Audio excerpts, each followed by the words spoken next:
முன்னும் ஒரே ஒரு நாவலை மட்டும்தான் எழுதியிருக்காராம். அதுவும் 20 வருஷத்துக்கு முன்னாடி. அதுக்கப்புறம் 2வது நாவலை இது வரைக்கும் அவரால் எழுதவே முடியல. நீ எதை பத்தி எழுதணும்னு நினைக்கிற?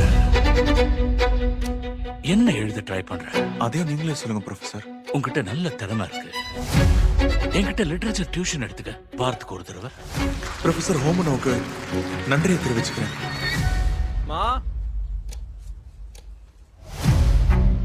மீண்டும் தொடரும். தொடரும் தொடரும்னு கொல்றான். நீங்கள் அழைக்கும் எண். ஏய் லீகா, ஏன் இன்னும் இந்த வாரம் அசைன்மெண்ட் கொடுக்கல?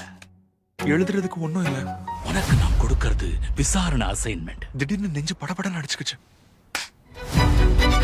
அப்புறம் ப்ரொஃபசர் இன்னொரு தகவலை சொல்லணும். அடடா, இதுல அப்படி என்ன பெருசா தகவல் இருக்கு? அப்படின்னா நீ அசைன்மெண்ட்ல எழுதினதெல்லாம் உண்மையா?